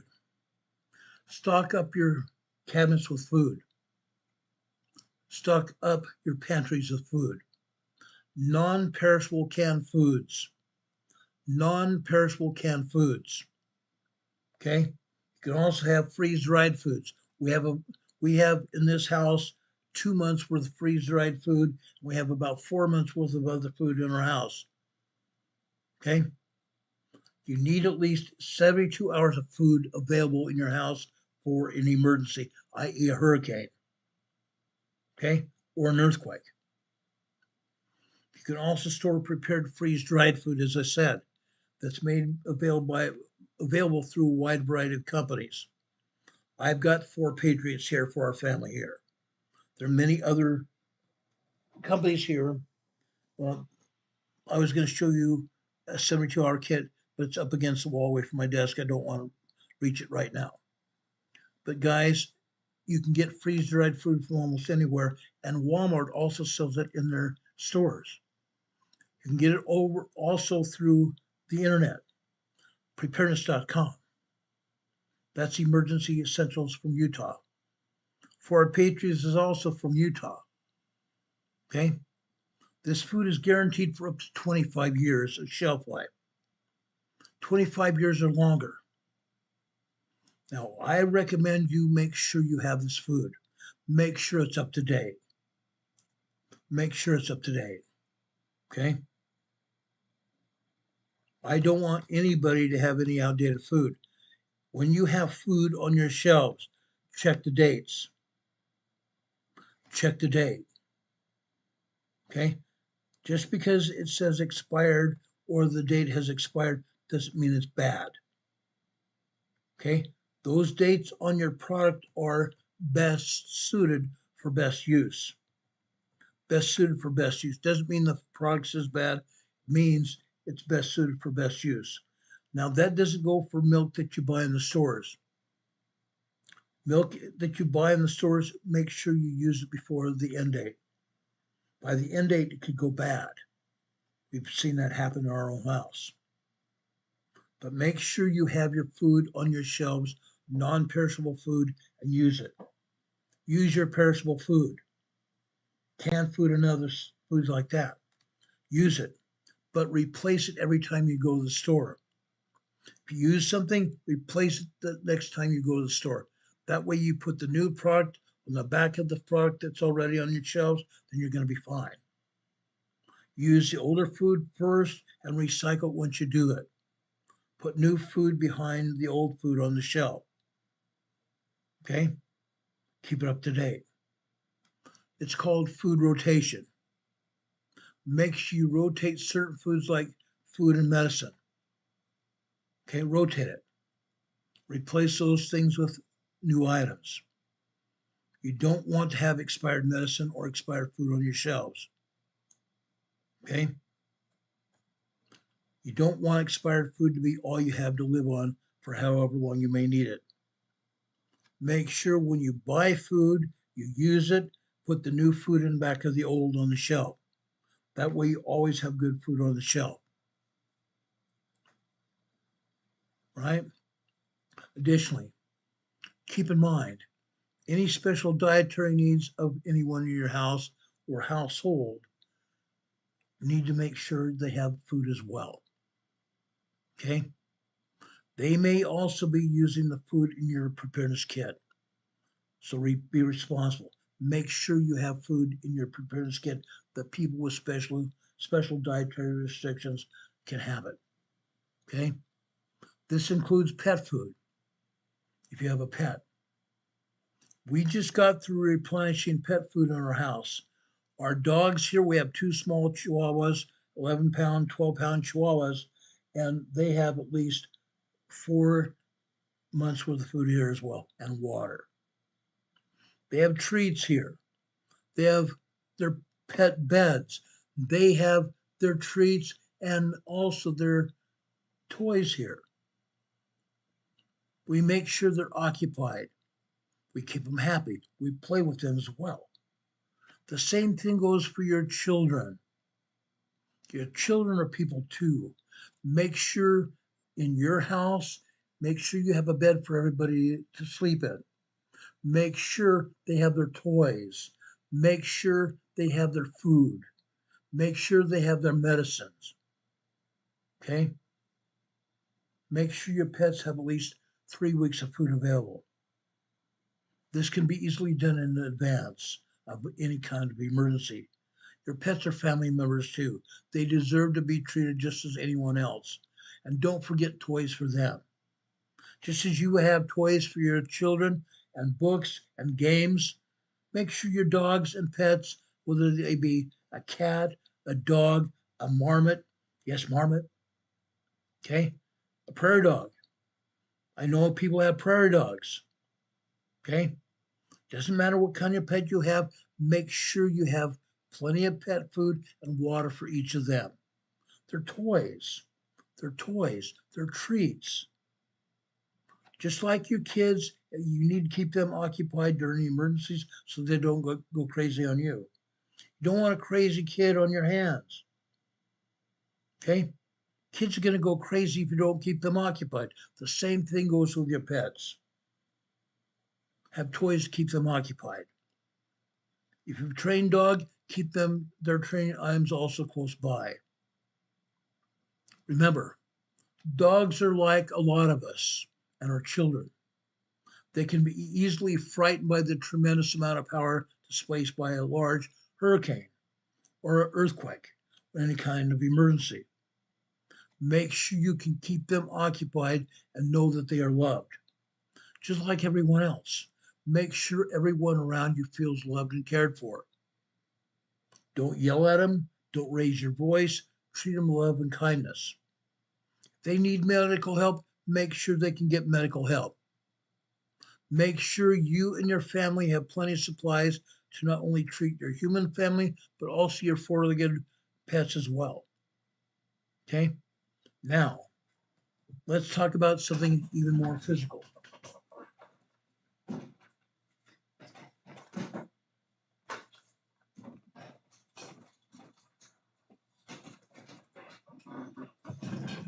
Every time I've been on this program, when I've talked about extended time for emergencies, I've talked about an emergency AM/FM radio. This is mine. This is an AM/FM weather radio. It's also got a hand crank on the back of it. Okay? Our government, ready.gov, FEMA, suggests a NOAA weather radio, an AM/FM NOAA weather radio. NOAA weather radio has a weather frequency built in for every part of your country, every part of the world, basically. The frequency can be tuned in your local area, and you can listen to weather information. And during an emergency, your government will seize the frequency and give you up-to-the-date emergency information for your area. Remember that. Okay? If you don't have a weather radio, make sure you tune your radio to a news talk station. A news talk station, a radio station that will give you news up to the minute. Weather information, sports information, that's a news talk station. In an emergency, those television and radio stations will give you information about what's going on around you. Remember that. An AM/FM weather radio, and also your television. Tune that to an emergency television talk station. Don't turn it to HGTV. Don't turn it to a music-only station because they will not give you emergency information. You're only going to get that information from a news talk station in your local area, both TV and radio. Okay? Now, you may also want to communicate with other members of your family in the event of a disaster. You don't want to do that, aren't you? I'm talking about two-way radios. Two-way radios, whether they are AM/FM radios where you can only get information from your local radio stations, or your CB radios. CB radios. You can get handy talkies for CB radios. This handy talkie here is not a CB. This is family radio service, and also it has what they call general mobile radio service frequencies built into it as well, GMRS. Okay? These radios here are good for up to 5 miles if it is basically line of sight. If you have large trees, large homes, or large buildings in between you and the person you need to talk to, you're not going to be able to communicate. These are line of sight radios. They're good up to 5 miles away, but they're great. Again, CB radios can be good for up to 5 miles as well. But again, that's on a good day. That's on a very good day. CB radios are good, don't get me wrong. I've got one in the car and I've got one in the house here. I monitor on a frequent basis. Also, another radio, okay? This is called a ham radio, an amateur radio. Amateur radio. These are very good radios as well, okay? We can operate them locally up to 4 miles away from any one person. These are high-powered radios, fairly high-powered radios. But if we have what they call a repeater on a mountaintop, that is a radio station on a mountaintop that takes a signal from this radio, amplifies it, sends it back out over a larger area. That's called a repeater. You can talk with one of these radios like this for hundreds of miles, literally. And on a good day, if you have someone like I am on the East Coast, and I have a friend over in Colorado, on a good day, if he has repeaters turned on various mountaintops, he can talk from Denver, Colorado, where he is, all the way out here. Yeah, it's been done. It's been done. Ham radios are very efficient, but you have to have a license for these radios. Now, if you use the GMRS, General Mobile Radio Service frequencies here, you have to have a license for that, which I do. I have a license for GMRS. I have a license for ham radio as well. But these radios, ham radios can be used in an emergency if you don't have a license. But use them only for emergencies.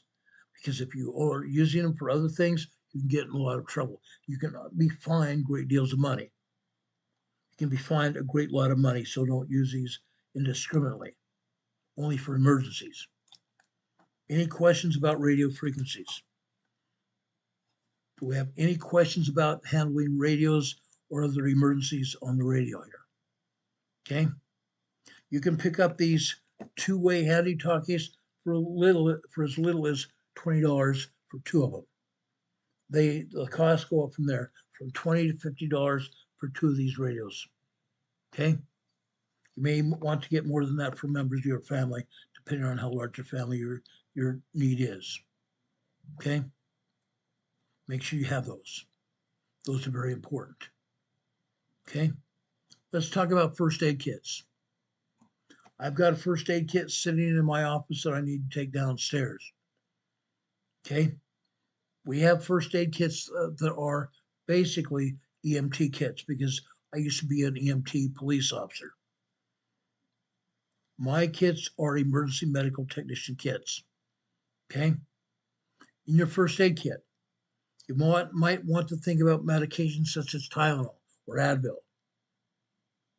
prescription and non-prescription medications, standard first aid supplies as well, Band-Aids, small and large, a tourniquet that can be used not just as a tourniquet, but as a split for your arm, in case you broke your arm or your wrist.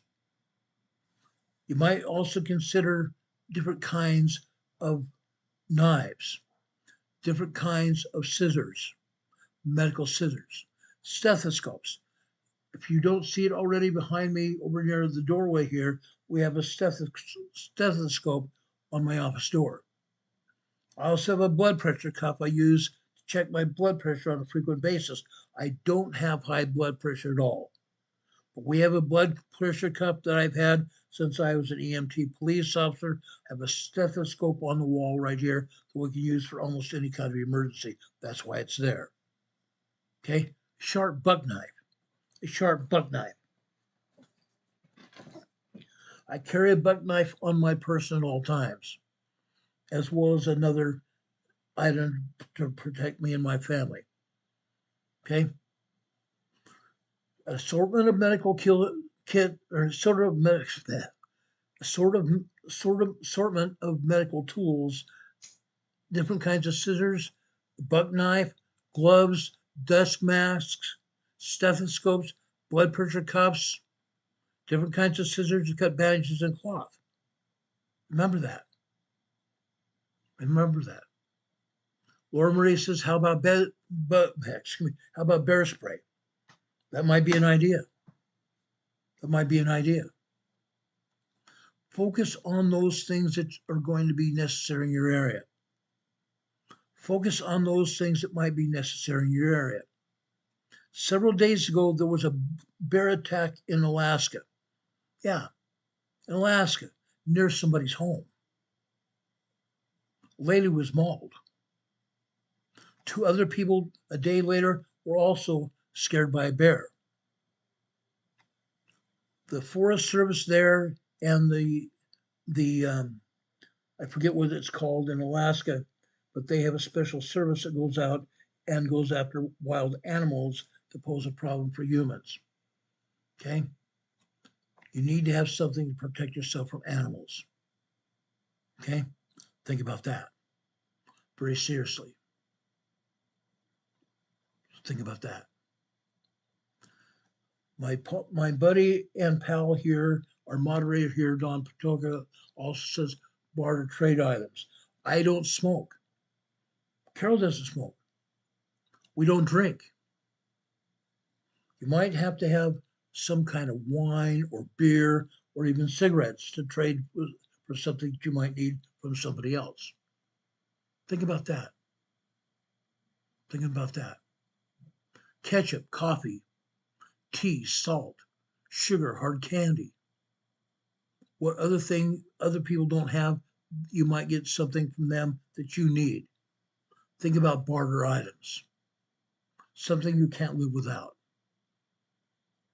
Okay? Know that.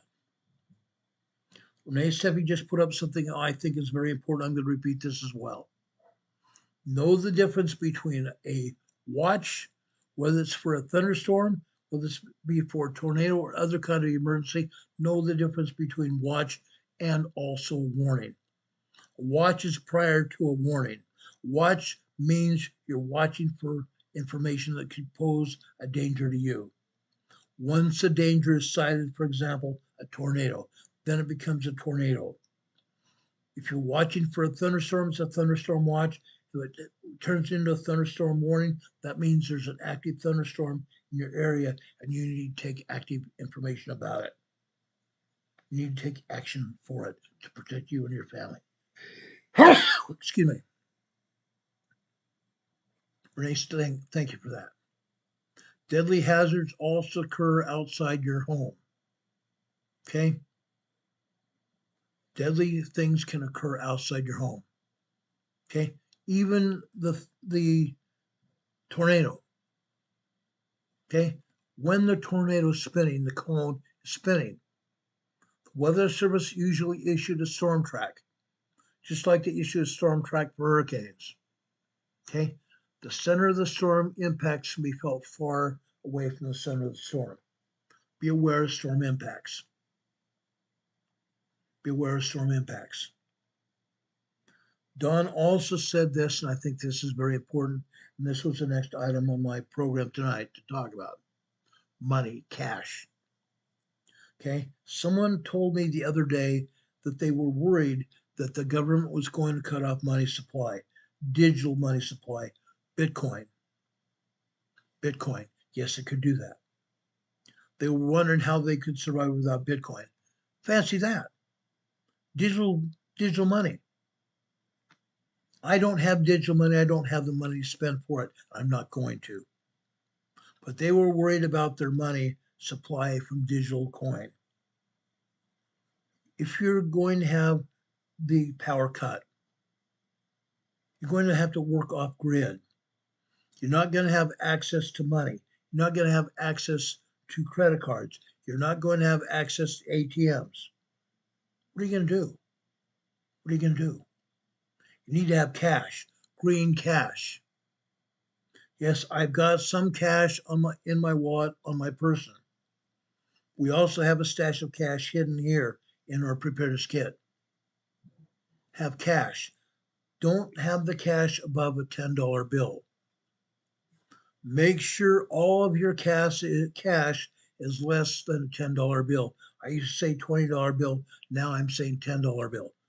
because quite frankly, stores are not going to be able to cash a $20 bill. Not going to happen. If you have $10 in your pocket, or a $5 bill in your pocket, or $1 bills, that's going to go a longer way than if you only have a $20 bill and you only need one item that costs $1 or $2. Then you're going to be giving away money to the storekeeper that you should be saving for something else. Carry smaller denominations of money. Smaller denominations of money. Remember that. Don't carry anything above a $10 bill. I don't care whether you're in Sweden and you have a 10 kroner. 10 kroner, 1 kroner is basically issued, 1 kroner in Sweden or Norway is equal to 25 cents. Think of it that way. Okay? Make sure you have money sufficient to get you by. Don't have large, huge bills that can't be cashed in an emergency. Because if you do, you're going to be without money. You're going to be spending more money than you should have. Okay? Renee Sevi says, listen to your local officials. Listen to your radios. Listen to televisions. Avoid travel unless you have to evacuate. Avoid travel unless you have to evacuate. Then make sure, as we've said before, okay, make sure you have an evacuation route to travel to the place you're going to go during an emergency situation. If you have to bug out, you need to have 2 or 3 different routes to get to your specified locations that you might want to go to. On the same token, besides 2 or 3 evacuation routes, you need to have 2 or 3 different places you're going to go with your destinations. Could be a campground. Could be a wide variety of places. A hotel. But be advised, if you go to a hotel, you're going to want to make sure your place or your room is already saved for you. If not, the hotel is going to be packed up and you're going to be without a place to go. That's why I say campgrounds or some other large place you're going to be able to go to where not everybody is going to have access to it. Okay? This is important. This is very important. How about a fire extinguisher?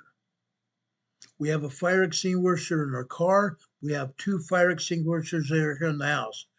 ABC fire extinguishers that can put out any kind of fire that we have here. We also have a fire blanket that someone gave us for a Christmas present last year. This year, and every year after this, if you give a birthday present or a Christmas present, think of preparedness first. Think of a preparedness item that you can give as a birthday or Christmas present. That way you're helping somebody else be prepared. Fire extinguisher in your house. 2 of you, we have 2 of them in our house. One's provided by management here. We have 1 other fire extinguisher of our own. A fire extinguisher in our car as well. You might also want to have 2 of those. Tools. We have tools here in this house up to yin yang. You need to have tools for your car as well in case you break down, so your car will get you back on the road and get to the place you're going to want to go. Make sure you have tools. Okay? We've talked about flashlights in this program. Flashlights, ropes, gloves, matches, waterproof matches, or matches you can stick in a medicine-like container that can keep them dry. How about a can opener, a church key? Okay, that could also be part of your preparedness kit. As I said, we have flashlights here. This is one of my favorites that's come from For Patriots. It's got a solar panel right here. It also has individual LED lights here I can use as a work light. It has 2 levels of flashlight built in here. A bright light that can be seen for a mile and lesser light that can be used almost anywhere else. Okay? Also, it has a point right here. This is important. This point here can break glass. If you have this flashlight in your car and you run off the road into a lake or a stream or river, and the car starts filling up with water, you can break your side window with this point here on the flashlight, and it can break the window. You can clean out the window like this with your flashlight, and all of a sudden you have a way to get out of the car. Okay? Also, it has a sharp point to open letters or cut other paper and stuff like this. Okay? Something else. Something else. A compass. A compass. Okay? You can unscrew this compass from your flashlight and orient a map so you know where to go. Something else this flashlight has, most other flashlights don't, this has a way to either charge your flashlight or to charge your phone from the flashlight here. Amazing, huh? It surely is. This is called a Halo XT flashlight. Most of us have flashlights in our home. You need to have batteries. You need to have batteries. Think about that. You need to have a wrench. You need to have a hammer. You need to have pliers. You need to have screwdrivers, two different kinds of screwdrivers. Have those on hand. Okay? Your pliers or your wrench can also turn off utilities. Turn off the gas to your gas main. Over at your power box, you can go through there and shut off breakers, or some power boxes have a handle. To pull it down turns it off. To push it up turns it on. Do this. If you shut off your gas, don't turn it on by yourself. If you end up having to shut off your gas because you smell gas in your home, just outside your home, turn it off. Then call a gas specialist from your gas company or your utility company. Have them come out and inspect your home and make sure you're not leaking gas. And then they and only they turn it back on. Remember that. We have a special tool in my first aid, or not my first aid, but our 72-hour kit to turn off the gas main here in our house. The gas main just outside our house, we have a special tool for that. You can buy it at Home Depot or Lowe's or any other home improvement store, including Ace Hardware. They have them. Only maybe $5. Maybe $5. Hygiene supplies, toilet paper, moist towelettes, feminine supplies. As gross as it might be to talk about, a bucket that will come in handy as a designated waste receptacle. Yeah, a bucket, a 5-gallon bucket from Home Depot, Walmart, Lowe's, wherever you can get it. Stick a plastic black bag in there. You can buy a toilet seat for $5 or $10 from Ace Hardware or Lowe's or Home Depot. Put that on there, and all of a sudden you have a waste receptacle. Okay, great. Make sure you have garbage ties as well. So when that fills up and you have dirt or wood shavings or some kind of kitty litter to throw in the waste receptacle every time you use it, it's not going to get that bad smelling. But once you need to take it out, and then replace it. Take it out and put it in the trash can. Okay? You might want to also have disinfectant products, hand sanitizer as well, and even chlorine bleach. Again, don't forget about your pets. Poop bags. We have a supply of poop bags here in our house, downstairs in our closet. You also want clothing for yourself, your kids, and your animals. We have changes of clothes for our animals as well. Yeah, they have PJs. They have sweaters. They have coats. Just like our kids have sweaters and coats as well. You're going to want to have at least one change of clothing per person. It's best that it be a long sleeve shirt, long pants, and boots if possible. And if you have gloves, great. You can buy a supply of leather gloves at either Home Depot, Lowe's, Walmart, Ace Hardware, but get these good leather garden gloves. Okay? At Home Depot, you used to be able to buy 3 pair of leather gloves for $5. Maybe they're now $10. That's a great deal. Think about climate. Sweaters, rain jackets, other cold weather clothing. Proper bedding. Okay, we have sleeping bags here in our house. Blankets also. A sleeping bag and a blanket for each person. Lastly, how about personal documents? Personal documents. We have one of those gallon Ziploc bags. Put your documents in there. Personal financial documents. Even your house documents, your mortgage or your rent agreement. How about your agreement, your title to your car, your registration, any other personal identification cards? Make copies of them and put them in that identification plastic bag to keep them dry and keep them handy for identification in case of emergency. Okay. Documents include household ID, birth certificates, social security cards, pet tags, financial and legal documentation, tax statements, housing payments, insurance policies, medical information, immunization records, copies of health insurance cards, household contact information. How about the names of your kids' schools and telephone numbers? Banking institutions, healthcare service providers, fire department, police department, sheriff's office. Now keep in mind, this is the bare minimum. There are a lot of things you can and should reasonably include in your own preparedness kits, depending on all kinds of other factors. Remember priorities and responsibilities in your life. That's what you need to prepare for. Do we have any questions now? I know I've gone through a lot tonight, and I'm going to go through a lot in the future. But I want to make sure you have a preparedness plan. I want to make sure you have a preparedness kit. Your plan can assume to be almost anything you plan for. In this case, you're planning for emergencies for your family.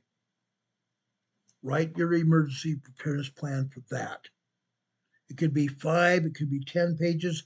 My preparedness plan is 100 pages. It can be added to it anytime as well. It can be revised, added to as many times as you want to. Then the company says, I need a generator for her heating pad. She might need a generator for air, for oxygen. She might need a generator for a wide variety of things. You should also consider a generator. We have 2 small storage batteries here, actually 3 small storage batteries here for our electronics. We have storage batteries here to keep our power on for a short time period. Think about that. Think about that. We have storage batteries for our cell phone right here. This is for 4 Patriots as well. And this, guys, guess what? That's a solar panel. We keep this charged at all times. Last year, as of tomorrow, will be the 1-year anniversary of Hurricane Helene. Our power went off for a day and a half, nearly 2 days. We survived just fine. This power bank kept our phone charged 3 different times. This will keep your phone charged at least 3 times each. We have other things for electronics as well. You might consider that. Okay? These are great ideas. But remember, flashlights and radios require batteries. We have a battery supply as well here at my desk. We have plenty of batteries. We have batteries for lanterns we have here in the house. Several of our lanterns are solar powered as well. Think of that. Remember batteries, batteries, batteries, batteries. We have AAA, AA. We have C's, we have D's. We have 9-volt batteries for our smoke and our carbon monoxide detectors. Think about that. Think about that. Okay? I can think of a lot more things I want to talk about, but I don't have the time. I just want to give you the bare minimum today for this particular program. We talk about this quite frequently. Sometimes we've had programs basically just talking about emergency preparedness kits, talking about just emergency preparedness kits. We talked about preparedness plans as well. We just barely touched on that today, but we can have an entire program on preparedness plans. We've done that before. Again, you can go back through the last 2 years of our programs on this particular channel, 2.5 years on this channel. Before that, we were on the air for four other years, and that channel got taken down by YouTube because I talked about COVID. I talked about the jab. Biden didn't like it. Biden and his administration informed social media, Facebook, YouTube, other social media to basically censor us. YouTube took this channel down many times, and finally they took it down for good. YouTube and other social media, including Facebook, got their hands slapped this week by our federal government. Thou shalt not censor. They censored us. YouTube put a plea out to all people that have channels here on YouTube to come back, and they're welcome to come back. When they took my channel down this last time, I came back immediately 2 days later, and I've been fine for the last 2.5 years. Remember that. Don't ever forget to be informed. Don't ever forget to be prepared. Those are important information for you tonight. Okay? Again, we have one hurricane that's off the coast of the East Coast in the Atlantic Ocean. We have another that's a tropical storm right now. It's going to become a hurricane as well by the end of the weekend. Okay? We have other storms brewing. Again, we have a huge monsoonal moisture storm coming up from Mexico into western Texas, Arizona, over into eastern California, going up to New Mexico and into Nevada and also into Utah. Be prepared, guys. Be prepared. Don't be scared. Be prepared. Now, if anything else happens tonight, we'll be coming back on the air to tell you about it as soon as the information becomes available. Remember that. Remember that. Just one more brief thing, then we're going to leave the air for you tonight. At the end of every program, I want to leave you with a positive note because most of the time we talk about negative things on this channel. Okay? I'm going over to the New Testament tonight. Philemon, chapter 1, verses 6 and 7. There's only one chapter in Philemon. Tonight I'm going over and read these 2 verses for you. That the communication of thy faith might become effectual by the acknowledging of every good thing which is in you in Jesus Christ. Remember that. Your knowledge of Jesus Christ may become very handy if you use it. Make sure you acknowledge Jesus Christ. Make sure you're not just acknowledging, but you're also reading the scriptures and you're knowledgeable of what Jesus Christ wants you to do. For we have great joy and consolation in thy love, because the bowels of the saints are refreshed by thee, brother. This is Paul's epistle to Philemon. It could be an epistle to each one of us. Remember that. Remember that. Now, my buddy Rob 52 has his favorite scripture, John 3:16. For God so loved the world that he gave his only begotten Son. Jesus Christ was given to us. Jesus Christ came to this earth and sacrificed his life for us, that we might live. That we might live. And again, live again with him in our Father's heaven. God be with you this night. God be with you again and again, forever. God be with you until we meet again. We'll see you on the other side. Again, if anything else happens tonight or tomorrow, we'll be back on the air to tell you about it as soon as the information becomes available. Have a good night, everybody. I love you very much. Take care. Thank you, Renee, Hurricane Heather, Dawn, Sleeping Volcano, Rob, everybody here. Thank you for your help. God bless you guys. We love our mods. our great mod squad here. God bless you guys. Arnold, thank you for being here. Have a good night, everybody. Much love. See you soon. Bye-bye.